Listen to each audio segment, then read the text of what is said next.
What is it about the Negro?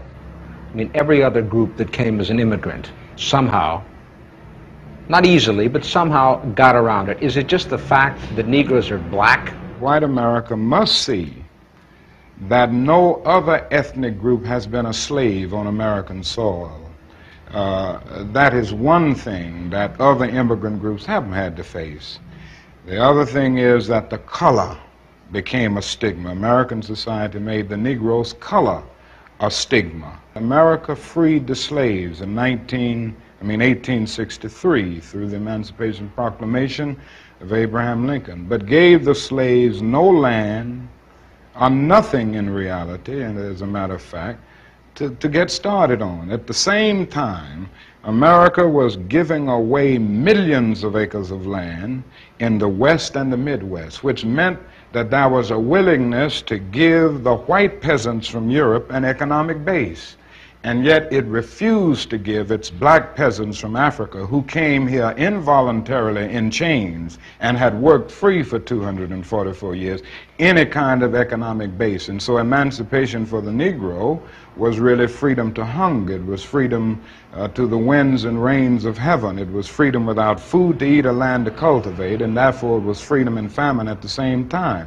And when white Americans tell the Negro to lift himself by his own bootstraps, they don't look over the legacy of slavery and segregation. I believe we ought to do all we can and seek to lift ourselves by our own bootstraps, but it's a cruel jest to say to a bootless man that he ought to lift himself by his own bootstraps. And many Negroes, by the thousands and millions, have been left bootless as a result of all of these years of oppression and as a result of a society that deliberately made his color a stigma and something worthless and degrading.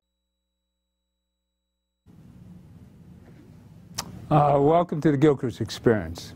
I'm sure those of you who have never heard that, you have to realize that was, what, 1967? All right? 52 years ago. 67. He was killed a year later, in 68. And you see a political analysis that's on the money, right there, dead center, in your face, explaining our struggle here in America. He laid it out quite simply. The white peasants from Europe were given an economic base.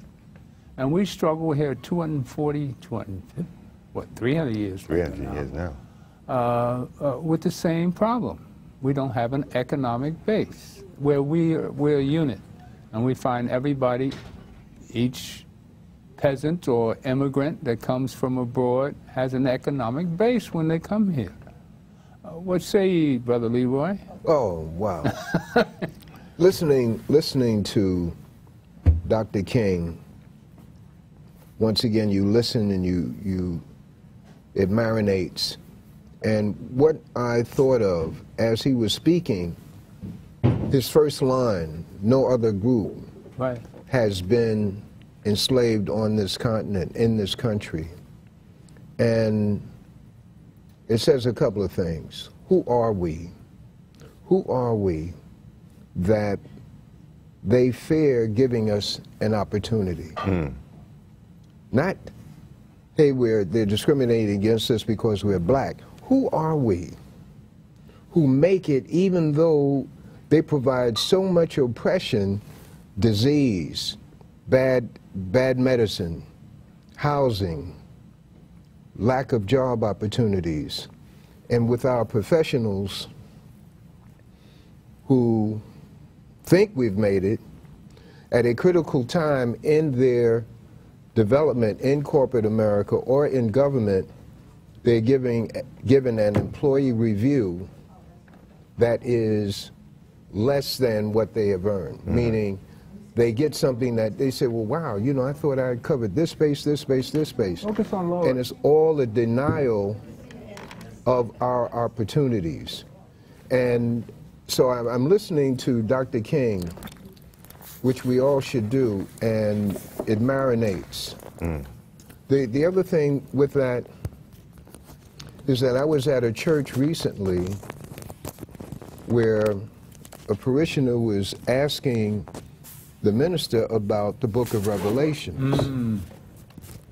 And his response was interesting, and I think that preachers who know better do not teach off of Revelation because of the implications of who and where we are. We're in the book.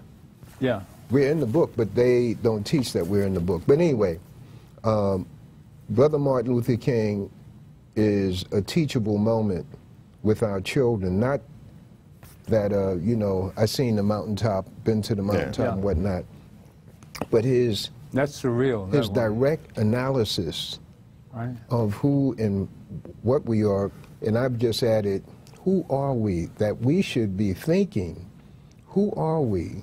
That we can't bet on ourselves. We're betting on Biden, Warren, Bloomberg, you know, but we're not betting on ourselves, and we're the baddest people on the planet Earth. But what happened when we had Obama in the White House? Obama was selected. He was placed in that position. By God, I say. Well, I'm not going to deny that. It depends on what God we're talking about. You understand? Well, see, you talk about Martin. We just played a piece where Martin explains how we got here, how we got here economically. Matter of fact, Graham, you explain it because you sent the piece to me. Yeah, it's a speech or an interview. I believe it's with NBC. In '67. Back in '67. And it's a piece on Martin. There are so many pieces on Martin that people have never heard. They always push the mountaintop piece, or maybe why he's opposed to the war in Vietnam. But when Martin Luther King talks about economics and the disparity in this country, they don't want to talk about that. They don't even want black people to know about it. So a good source, WBAI, they have a plethora of tapes of his what they call radical speeches. He talked about the land. They talk about socialism today. They don't want Bernie for this and that and the other. This country is a socialist country. They gave away land to white people. They didn't pay for it. They gave it away to them. The land grants. They wanted to develop. Come and pick it up. After they stole it from another group of people, they gave it away. They gave it away to the immigrants that were coming here. Just as they're giving away Medicaid, Social Security to immigrants coming here that have never worked a day in their life, but they've got food stamps, they've got Medicaid, they got Social Security, all right, because they brought them here from Europe. Trump today has signed a bill with Xi, the Chinese premier for life, on the trade bill. It's not going to be a great trade bill. When Trump started acting stupid, they said, all right, keep your soybeans, we're not buying them. So the farmers were losing all this money because they had these crops that couldn't be sold. Brazil said to China, we'll sell you our soy. Great. So now China buys their soy from Brazil. They're not coming back here to buy the soy from the American farmers. But what happened here?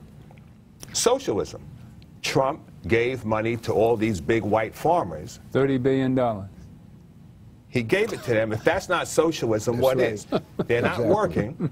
He gave them the money to keep them in his corner.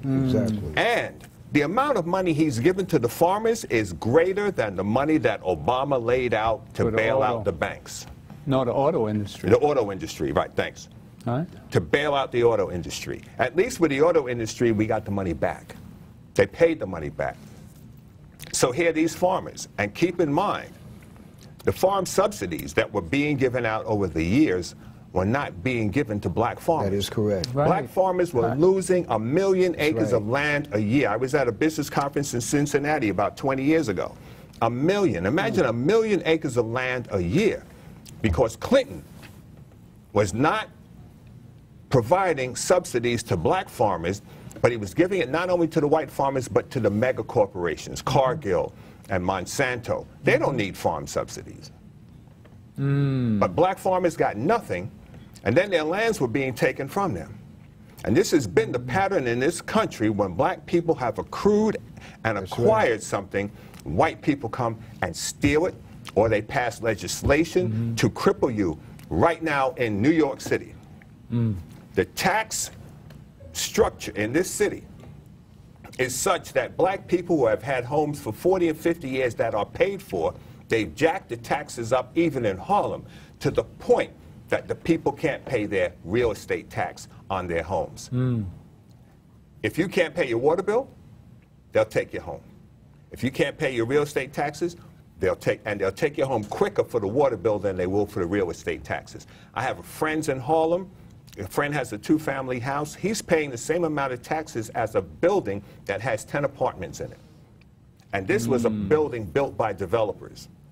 He has a 2-family house, with and tax write-off. his taxes are as high as a 10-unit building. Oh, that's because people don't know the tax So the structuring, code. right, precisely. Tax The code. rezoning, the restructuring, it's to strip black people of what they own in this country. All right. We know the problems, but here at the Gilchrist Experience, we try to present solutions. And the person that I go to for crisis, which is my brother here of 30 years, he's dealing with crisis problems at National Action Network. And William Allen, it's a pleasure to have you on, my brother. Thank you. And before we have you Dr. speak, King I birthday. want to show a roll-in of some of your activities. Roll-in number 2. We'll be right back at you.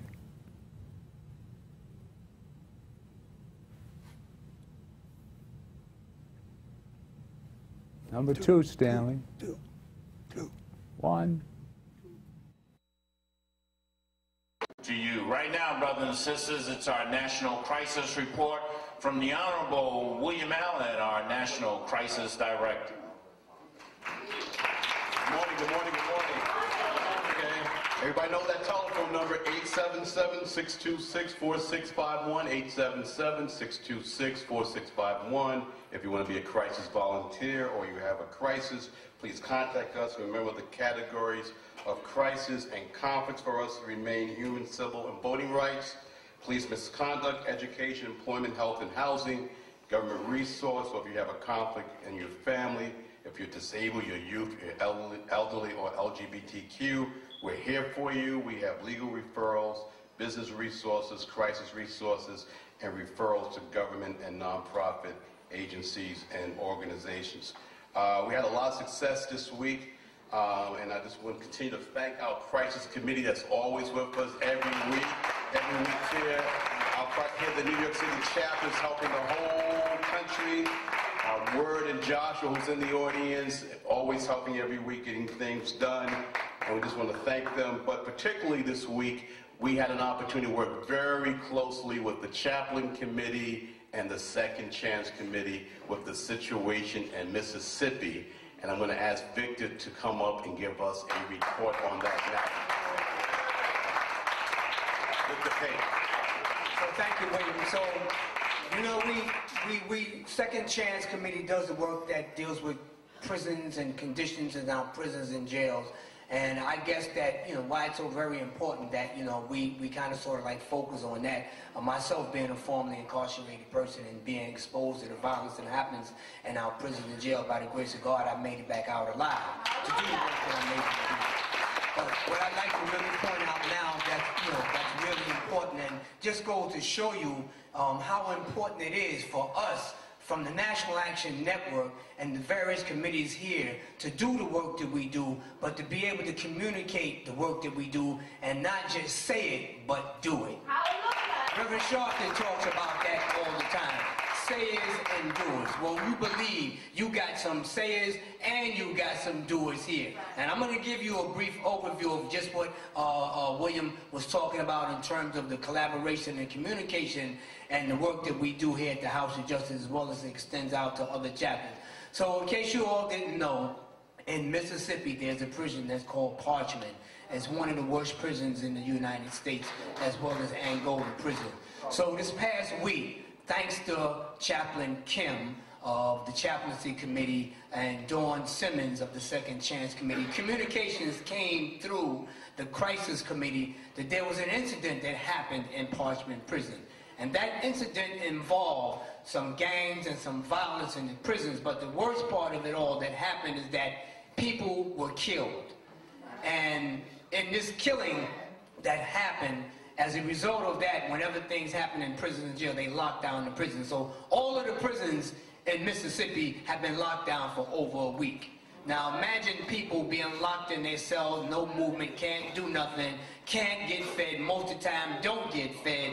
The violence that happens to those in our prisons and jail, out of sight and out of mind. You talk about violence in our community, imagine the violence that happens behind the walls that you can't see. I was part of it, I've seen it, and it happened to me. But I'm telling you that National Action Network is on the ground with their eyes and with their feet, with their people. So what happened is that Chaplain Kim communicated to the Crisis Committee, and we let them know that there was violence happening, people were killed, an inmate was hung, he hung himself, he was left. And this, I mean, this is kind of hard for me because I've seen stuff like this happen, but I'll do the best I can to get through this here. One of the inmates committed suicide. And imagine seeing someone commit suicide, but imagine seeing this particular human being left hanging in full view for over 24 hours. Left hanging in full view for 24 hours. The inmates didn't do that. The staff did that. They allowed that to happen. That's criminal, and that's inhumane, and that's immoral. But that just speaks to the mindset and the culture behind these prisons and jails. So to give you a little bit more further context to this here, Dawn Simmons reached out to some of the families of those people that were in those prison jails and got a little bit more context as to what was actually going on. So it was revealed that there was supposed to have been some gang violence. One of the correctional officers opened the cell and allowed opposing gang members to enter a cell of another member. They went in the shower, stabbed him to death. How does this happen? So they were complicit in the violence that happened. And they're trying to make it appear as though it's only gang-related. No, it's not only gang-related. They're not telling the truth. This is why National Action Network, Second Chance Committee, Chaplains Committee, Reverend Toon, the chapter down in Mississippi was on the ground and had people there in the protest about what was going on in prisons and jail. Elected officials went to the prisons to investigate to find out what was going on. Everything has not been explained right now, but I'll tell you that National Action Network is on the ground. We are connected. We have information, and as things develop, we will bring it back to you. But just imagine violence happening in our prison and jail. It's a crime shame. That's right. That's victim pay. So remember, we need crisis volunteers. 877-626-4651. 877-626-4651. We also need participants for the Chaplain Committee and the Second Chance Committee.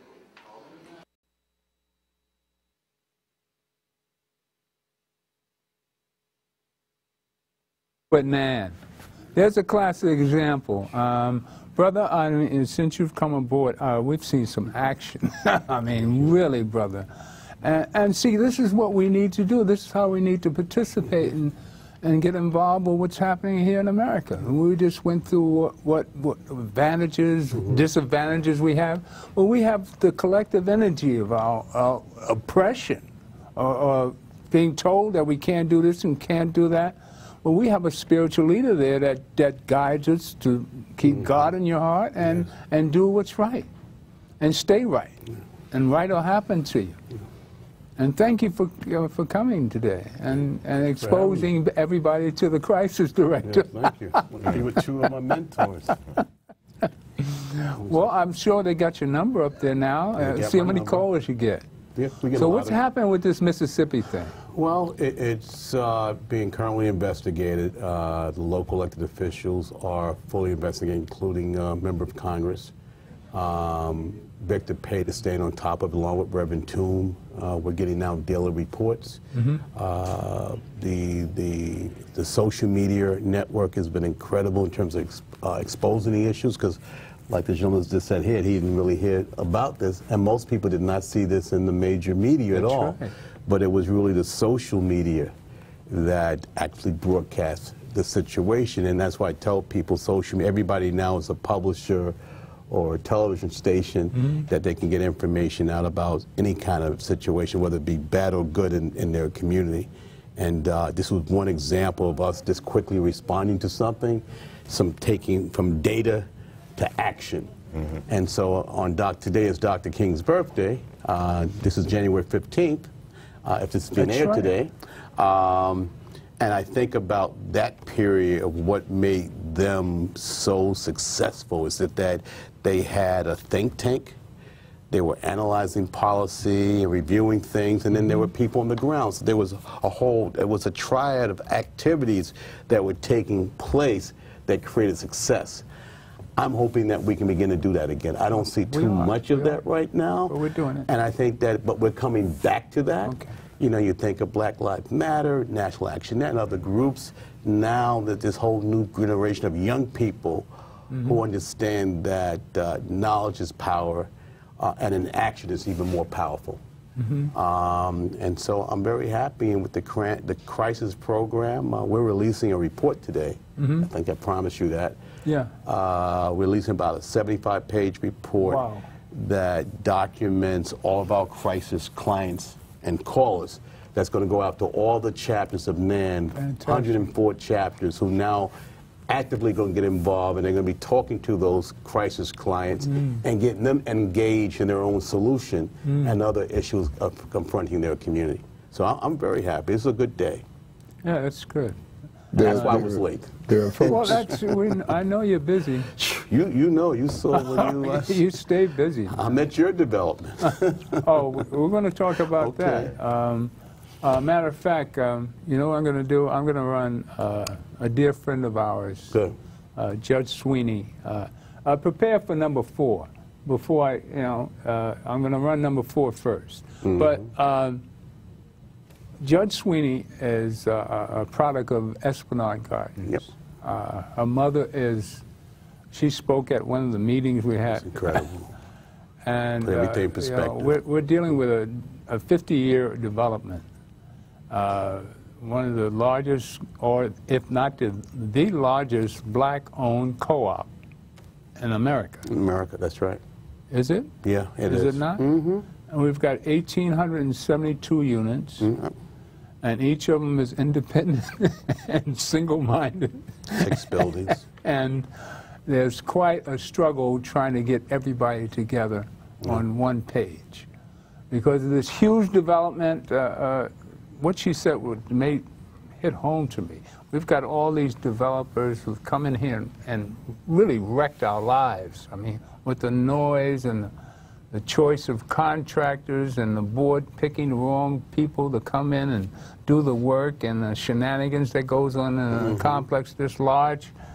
And people, they treat it like it's a project owned by the city. But yet we're cooperatives. You're the owners. We're the owners. So we're paying their salary.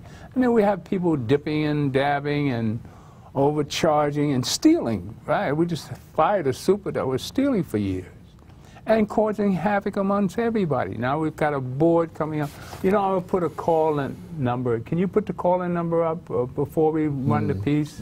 And we have anybody at Esplanade that wants to say something, you call in after we run this piece. Now, in this piece I want to show is about legal night. And this woman came there that's homeless. She's got an American flag on her head. And Judge Sweeney, dear heart, heart of gold, born and raised in the complex. And her mother is another firm, strong advocate for the people. Former board chair. Right, and former board chair. Was chair of Manhattan Community Board 10. Okay. William Sweeney. All right. We're going to have them on, and I'm going to bring on Dennis, the super. Good. So you'll get to see the Esplanade community and how it's a jewel in the middle of Harlem with all this renovation, this gentrification coming on to us. And we just have to get together as a family and understand we own this. And I'm just expressing to anybody in Esplanade, we need to work together as a team and fight the onslaught of these people making money off us. That's what they're doing. And if we don't pay the bills properly, they'll take complete control. So we're fussing amongst each other, and we're we're going to lose everything we own, and please, it'll be easily be replaced. Mm-hmm. And the senior citizens, and my wife is one. She's been there 50 years since the day they opened. Beverly's one of the senior citizens that we're fighting for. I've been there only 27 years, but I'm senior too. Of course, we won't be affected by the increase, but the rest of the youth will take the full burden. And Lord knows who they'll move in and what kind of profit they'll make on selling apartments after it's renovated. Now let's play this one piece and we'll show what we do at Legal Night here at National Action Network. And I want whoever's on the phone to call up. Everyone. Good evening. By Christ bless everybody. My name is Ramona Phelps, and I'm here to speak to the House of Justice again about me dealing with gentrification. This is my newspaper story that the Amsterdam News did about me. This was done back in December of 2016. I lived in City College area, Convent in Amsterdam, 22 years. I lived in a private house, brownstone. Had no idea that the gentrification was coming up there. I lived on West 141 between Convent and Amsterdam. I was in a brownstone there, 22 years.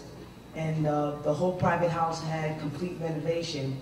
So they transferred me over to another brownstone on Convent between West 144th and West 143rd. I spoke to Sharpton and the members here at the National Action Network some years ago. But now it's 13 years. This July made 13 years me being homeless and dealing with the gentrification.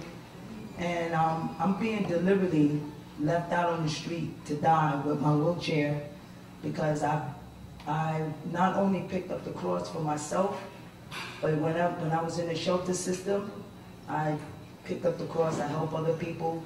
So I'm dealing with a lot of persecution and maliciousness. So what I'm here tonight about, I tried to contact Mr. Michael Hardy, and he referred me to Mr. William Allen, but we haven't met yet. I'm here seeking litigation on behalf of myself and a lot of homeless people. We're down in the area now. The homeless outreach takes a lot of us to Public City-owned Bellevue Hospital, down there on 1st Avenue and East 28th Street and East 27th. And they're inhumanely brutalizing us. They attack us, they assault us, they beat us.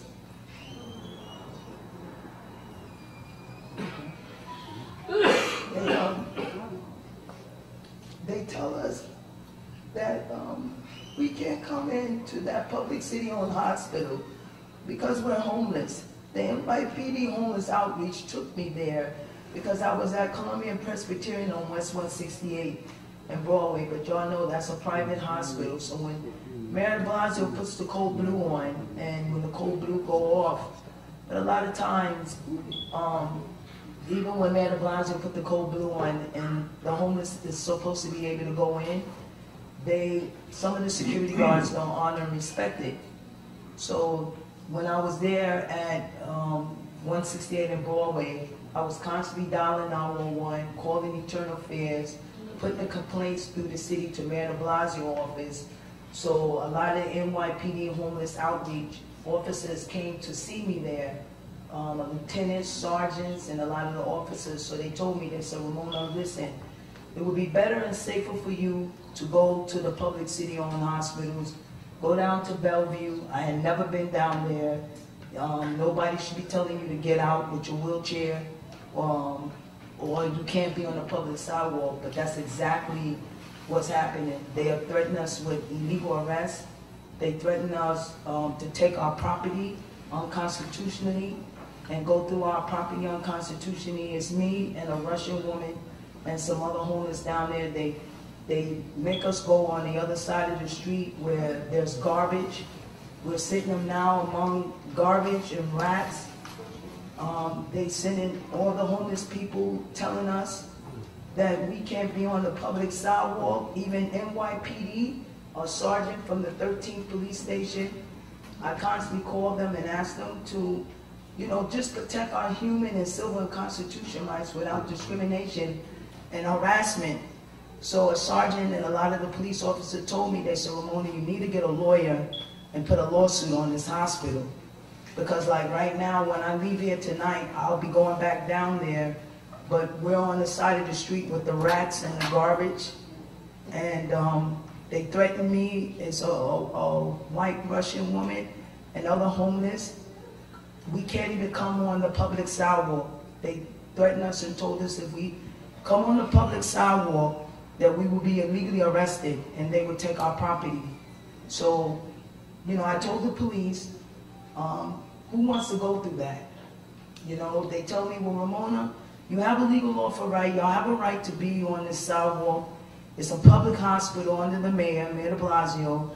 It's a city-owned hospital in the public sidewalk. They can't tell you that they have little pillars. We sit on the little pillars. We're very peaceful. We don't bother nobody. But what's going on is the hospital police, security guards are taking it upon themselves. They told some of the other people that live down there they don't want no homeless in the hospital at all. Miss Ramona, yes, ma'am. It's most certainly I've heard everything that you've said, and it's unfortunate that the circumstance, homelessness should not result in mistreatment. Homelessness and being homeless does not in any way cause you to lose your rights, right to humanity, right to be treated respectfully, right to be treated as a woman in this country, as a person in this country. You are human regardless of your circumstance, in that any of us could end up homeless by way of circumstance. So thank you for enduring and for sharing your story. I've heard you mention that Attorney Hardy has made the appropriate referrals. I heard you mention William Allen, who by God's grace is standing right over your shoulder, and that you indicated you had not had an opportunity to meet him. Well, guess what? He is the angel on your shoulder, and that he's standing right next to you. So I'm sure when you have conversations with him, to the extent that it's a policy issue, a policy by way of who has the right to be on public sidewalks. You've mentioned the hospital being a private hospital and you're being pushed from one side of the street to the next. Mr. William Allen, with his expertise, both by way of policy, by way of politics, by way of law, by way of advocacy, is here again, by way of definition in the House of Justice, and he will be able to speak with you further. Okay? God bless everybody. Thank you. All right, let's give Judge Sweeting a big hand.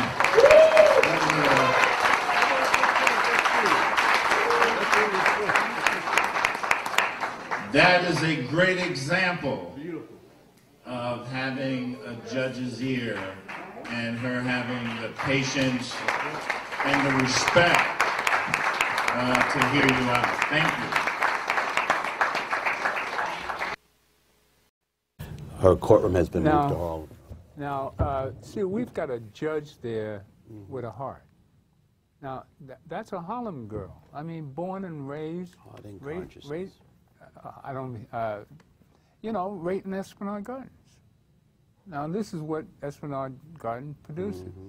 All right? So I just want to show that to show everyone what sort of energies come from this complex. And I know William, a lot of good people that can't. And Williams come in there. The guy that wrote New Jack City, Barry Michael Cooper, who was at IS-10 with me, also was pretty much born and raised in Esplanade. So what was your impression of the meetings that you attended? At Esplanade? It showed hopefulness. Okay. Because as I traveled throughout Harlem and the city, not enough of us are meeting. There's a lot of issues, but not enough of us are organizing to address our issues. And what I've learned at Esplanade, that people are showing up, they're engaged, they're raising good questions, they're staying organized, and as they continue to do that, they're going to get some good results. A lot of us just not meeting. And this is like around the country. I get calls, I think I shared with you guys before, through National Action Network, I get crisis calls from black folks all around the country. And the people that are calling are not in any house of worship. They don't go to any civic group. They can't name a civic leader. They can't name a politician. They're just staying in their own corner, and they're not engaged. And I think that's part of the problem. So one of the things that we do with people calling Christ, say, listen, you got to claim your power. You just can't just call me because, like, I'm a hospital. You gotta. There's some things that you can do that's very simple, that's very cost-effective. Just claim your power. You got to know who these people are way before you need them, and you can have an impact. Let's see if anybody's called with a crisis from Esplanade. All right. Good evening. How are you? Who's calling? Who's calling? My name is Mike. How are you? Mike. Mike. Hello, Mike. Hi. What's your question, Mike? Yeah, my name is Mike. I have an aunt in Nassau Gardens, a couple of cousins in Nassau Gardens as well. I go there part of. I want to ask something off topic to Mr. Woodsman, if I could. Would you mind? If not, I'll do it some other time. I'll write him a letter. What did you say? What did you say? Off topic. You say off topic? I want to ask Mr. Woodsman a question. What? Ask me a question. Ask Mr. Woodsman a question if I could. About Esplanade Gardens? Esplanade Gardens? No, sir. All right, ask the question. Can I ask him? Yes. I want to ask him if he's writing any newsletters or anything like that. Every time he's on the show, I really learn so much from him. Just a plethora of information. I really want to know if he writes any newsletters or any columns or anything. I really like to get things out. I really enjoy seeing him. He's such an informative man. I really learned so much, and that's all I wanted to ask, if you heard me. Well, you saw the number up there. Well, that's exactly why we put the number up. 877-626-4651. What for Mr. Weatherspoon? Not anybody else. Oh, Weatherspoon. If you any kind of column. Right. I'm in the process of doing some writing now. Good. People have been after me for about 20, 30 years to write a book, so I'm beginning that. And I did an article on Bloomberg recently when he gave his apology in Brooklyn. I was there, I analyzed it, and no, he doesn't deserve to be the President of the United States. So maybe I'll get that article out to Winston. Maybe he can put it on the website, and you can read the article. But I analyze his pattern of behavior over the last 25, 30 years, and his quote-unquote apology was not acceptable. I was there observing the entire thing. So I'll give a copy to Winston. Maybe he can make arrangements so he can put it on the website and you can read it. All right? All right. Next caller. We have somebody else on about Esplanade? Yeah, how are you, Mr. Gilchrist? We can't hear. I just wanted to say, I don't live in the gardens, but I'm watching your show. I watch you every week, and I'm almost to the point of tears, looking at the sister with the flag on her head. We are citizens of these United States, and just like you said a while ago, you said, I don't have a problem going back to Africa. I would love to go back. But just like you said, we built this country on our deathbed. That's right. You didn't say deathbed, I'm saying it. But and you're right. We got to fight for this bad boy. They're getting ready to do the census thing. Everywhere you go, somebody's speaking another language. Yeah. What about us? I just came from a city council meeting down at City Hall. They're saying they don't have enough civil servants.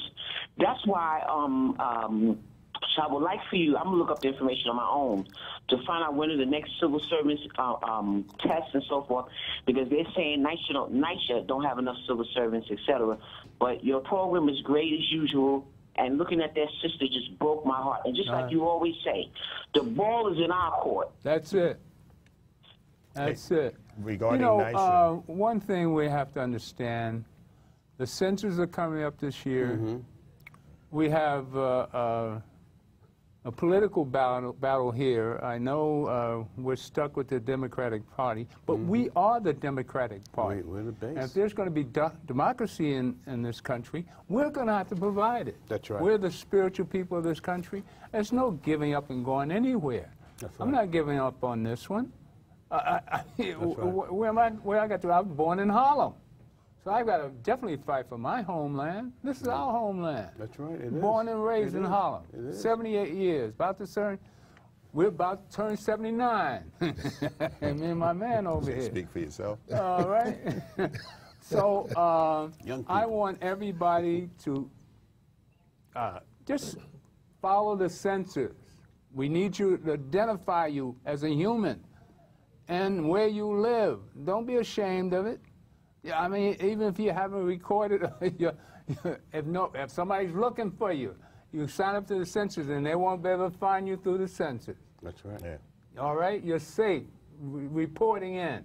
And we need you to report in so we can be supplied the money that you spend and provide something for you. So you have to, and especially vote. Yeah. I don't care what you think of anybody, but vote. And vote Democratic, and that's all we got. Like it or not, we have a dog in this fight. I hear a lot of people, Republicans are just the same as the Democrats, so I get from my brothers over here, and I see a big difference this year. We got Trump. Yeah, it's about time there's a difference. It's about time there's a difference. Trump is the difference. And you see these suckers lying for him up and down. I've never seen a Republican Party like this. So Reagan is rolling off in his grave. African Americans, and particularly African American women, play a huge role in this current political season, right? And particularly here in New York. Here in New York, you got Andrea Stewart Cousins, who's the majority leader of the state senate. You got Carl Hastings, who's the assembly speaker. You now have the young lady who's now the county political party leader in Brooklyn. I can't think of her name. Said they all just stepped down. Well, they didn't pick a leader yet for Brooklyn. There's a young lady stepping up.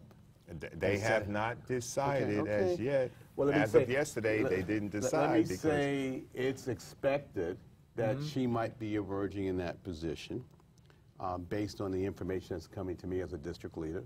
Okay. And as the last Democratic chief of a board of election here in the city of New York, and the last in the state. And so this information comes to me.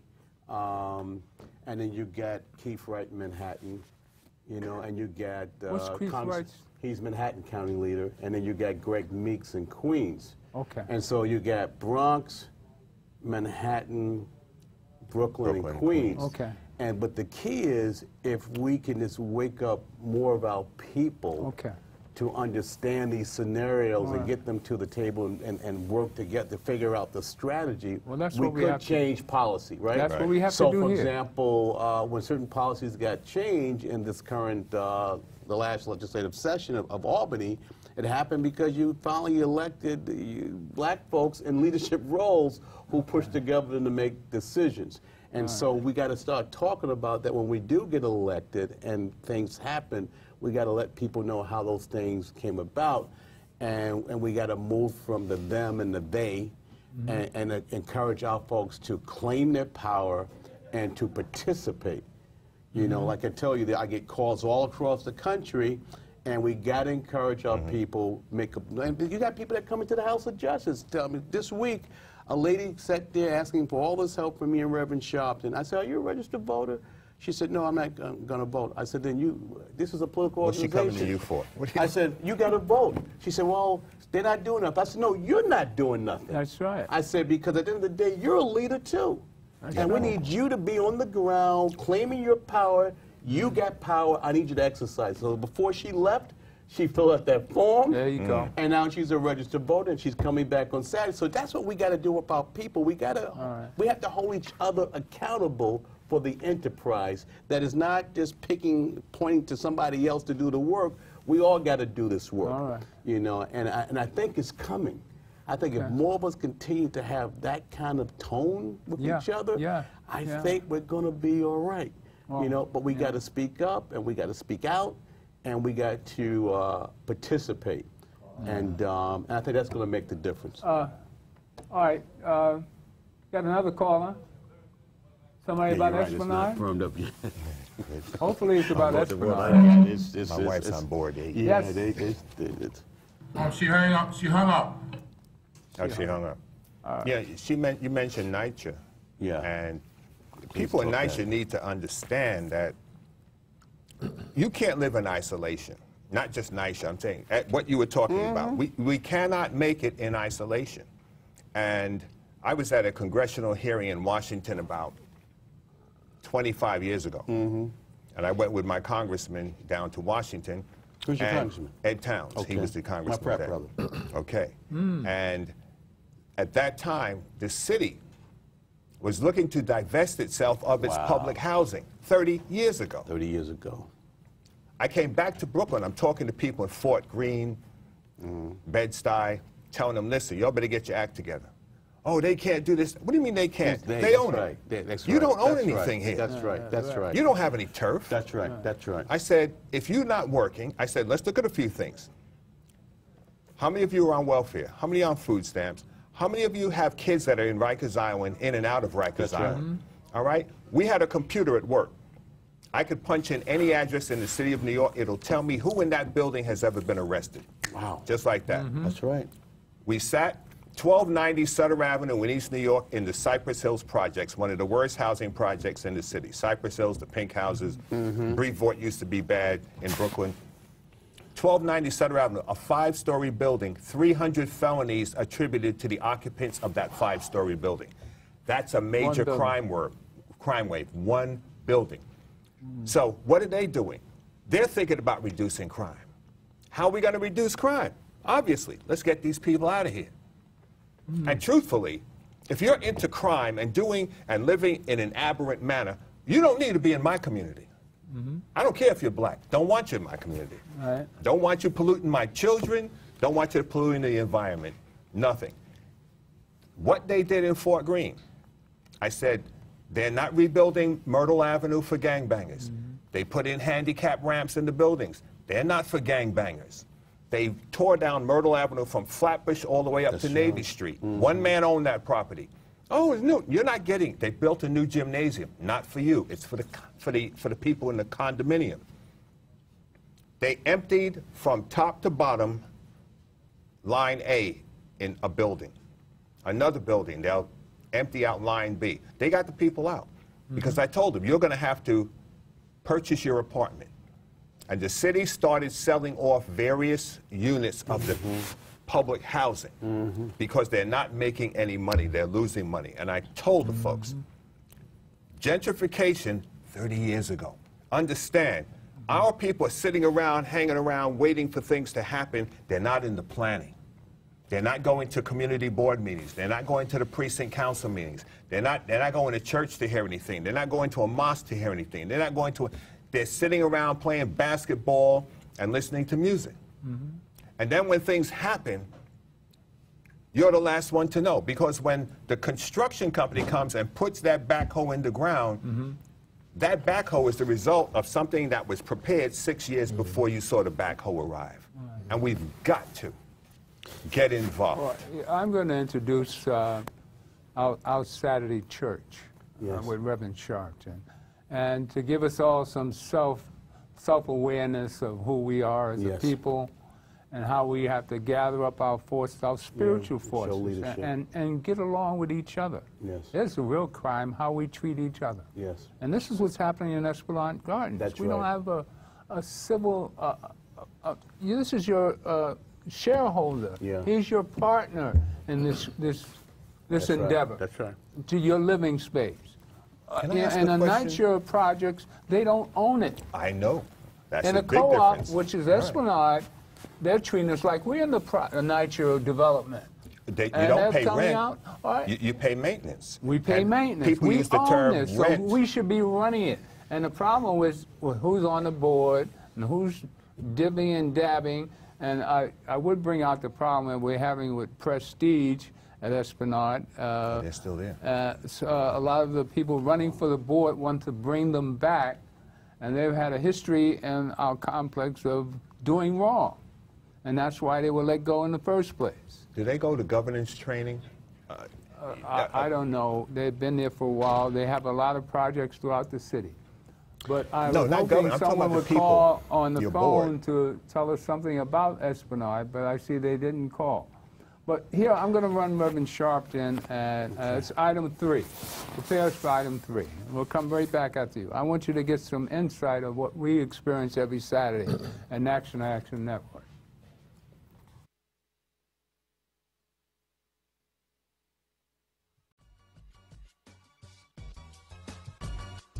Civil rights didn't write your resume. but civil rights makes somebody read your resume. I say often, Rev. Brown, there was a time when I was growing up and the punishment was go to your room. That's the worst thing to do now. Don't send them to the room. Because they got so many gadgets in the room. You don't know what they're doing in the room. In fact, they may want you to send them to the room.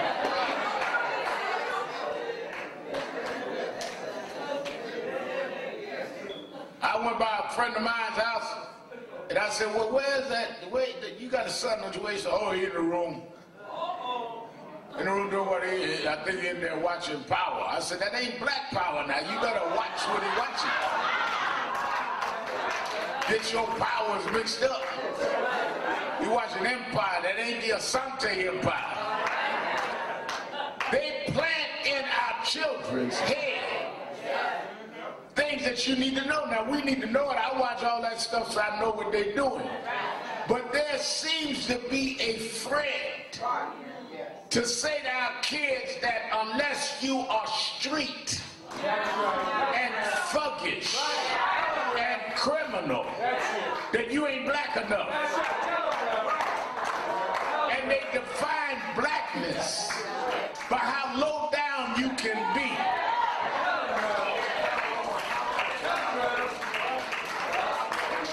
Blackness was never about how low we could go. Blackness was always, no matter how far they pushed us down, we found a way to push back up.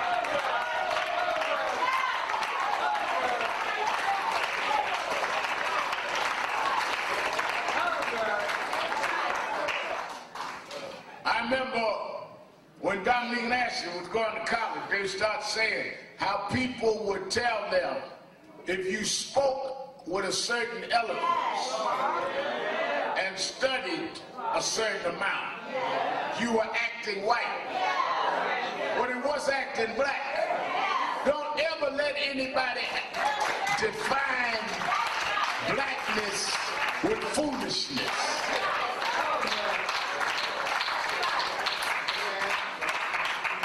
Blackness was excellence.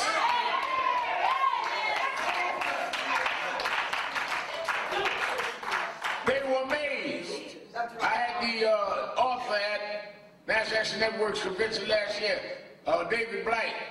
They were amazed when Frederick Douglass, who was a runaway slave, got to New England and could stand up in Massachusetts and speak as eloquently as the most learned white man. So much so that the abolitionists, William Lloyd Garrison and others, were saying, you speak too well. Let us do the talking. Because of his thirst for knowledge and his thirst for excellence and his hunger and drive to affirm who God made him. The chains and the shackles that bound him couldn't stop him from being excellent anyhow. That's what blackness is.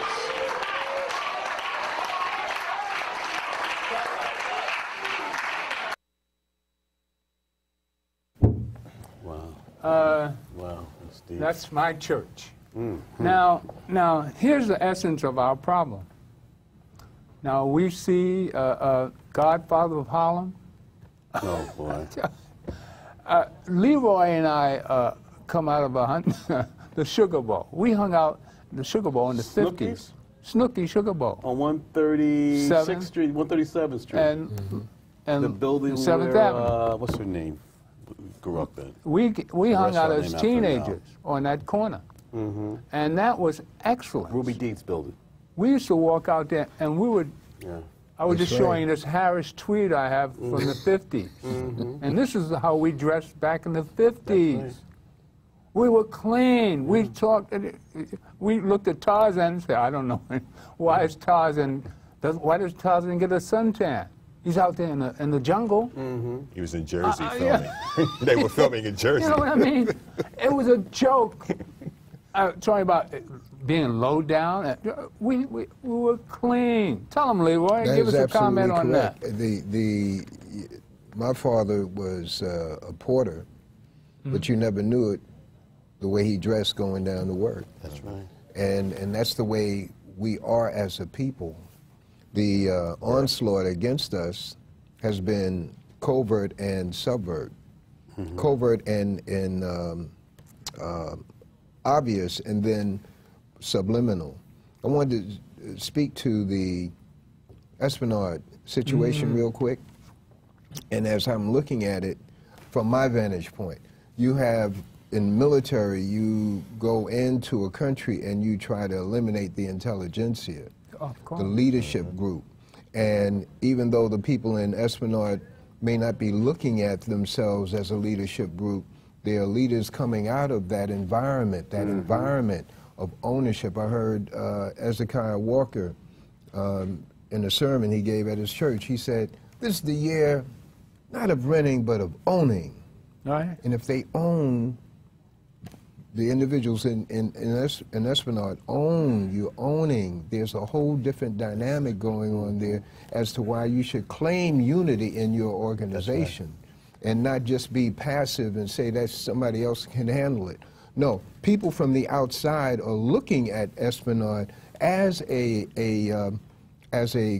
group of, exactly. Eliminate that, and we really don't have too many other concentrations of leadership. That's right. They're spread out, That's but right. a concentration, that's a power base. I just wanted to share that. Well, Thank God for it. we got to count on our crisis director to help us on this one. Yep. Because Well, we have to bring peace to Esplanade. Yeah.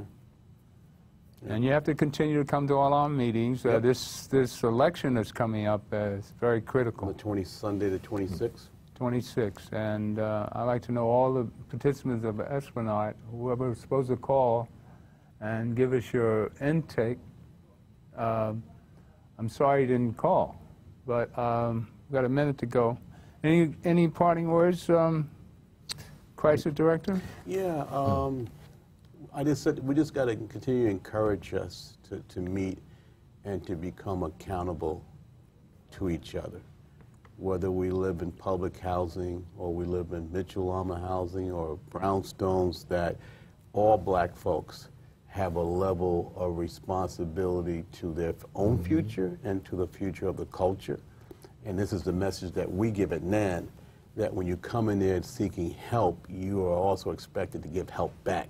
Right. That you're not coming, Right. you're not coming to a hospital, you're coming to a community, and you have also a role to play. And so one of the roles we do is we really give them civic training of showing the steps and keep them engaged. In fact, one of the assignments I give before I really help them, I said, listen, you know, I'm going to give you a week. You come back to me, you tell me who your elected officials are, when is the PTA meeting held, when is the tenant meeting held, and when is the precinct council meeting held. I want to hear about the civic life around you, and then we're going to talk about how you're going to become engaged in it. You know, and so that's the message that we have to do, and that's what I learned from my grandparents. You know, you would go to them for some help, and they would tell you that you already got the help, right? So that's the message. Well, thank you for coming today, gentlemen, and bearing with my plea for help for Esplanade Gardens, and we've got it planned. We're going to win that. Hey, the God in me loves the God in you. And stay tuned for more of the Gilchrist Experience, and praise God that we're still here. Yeah, amen. You know, after Martin all Luther this, King. and Martin. Happy birthday. Happy birthday. Hey, happy birthday, Martin. Yep. God bless. Thank you for being Peace go alive. with you. Yep. I think that it would